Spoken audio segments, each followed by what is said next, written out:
விழுப்புரம் மாவட்டத்தில் மாவட்ட ஆட்சியர் நிர்வாகம் 20 வருட காலமாக மோசடி நிலங்களுக்கு மோசடிப்பவர்களுக்கு அந்த நிலத்தை கிரயம் செய்வதும் இதை பட்டா மாற்றி தருவதும் தெரிந்தும் நடவடிக்கை எடுக்காத மாவட்ட ஆட்சியர்கள் இதனால் பல கோடி ரூபாய் அரசாங்கத்திற்கு இழப்பீடு ஏற்படுத்தியுள்ளார்கள். இதற்கு ஆதாரங்கள் என்னால் தரப்படும். யார் கேட்டாலும் தருவேன். இரவு 12 மணிக்கு எழுப்பி கேட்டாலும் தருவேன். என்னிடம் உள்ளது. பல புகார்கள் தரப்பட்டு மறைக்கப்பட்டு மடை மாற்றப்பட்டு நடவடிக்கை இல்லாமல் முடங்கி கிடக்கிறது. மேலும் ஒரு கொலையை மறைத்து அந்த கொலைக்காரனுக்கு சாதகமாக செயல்பட்டு 6 வருட காலமாக விசாரணை செய்து ஒரு அப்பாவி பெண்ணை ஏமாற்றி அதனுடைய நிலத்தை அதனிடம் சேர முடியாமல் இதுவரை உள்ள கோட்டாட்சியர் இன்று உள்ள கோட்டாட்சியரும் மேலும் இன்று உள்ள திண்டிவனம் சப் கலெக்டரும் செயல்படுகிறார்கள்.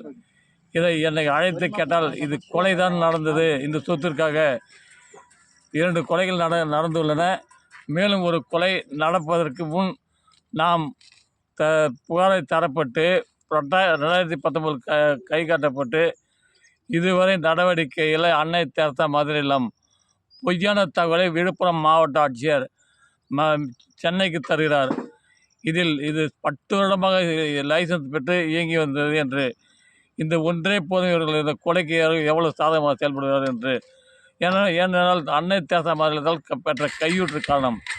அன்னை தெரசா கையூற்றில் 10 வருடமாக இல்லீகலில் இயங்கியது. 2 வருடங்களுக்கு முன் லைசன்ஸ் தரப்பட்டதாக அவர்கள் கூறி இது மாவட்ட ஆட்சியர் தரும்போது நாம் எங்கு செல்வது என்று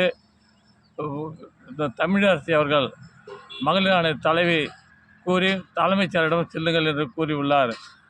கூடிய விரைவில் ஆதாரத்துடன் தலைமைச் செயலரை அணுகுவேன்.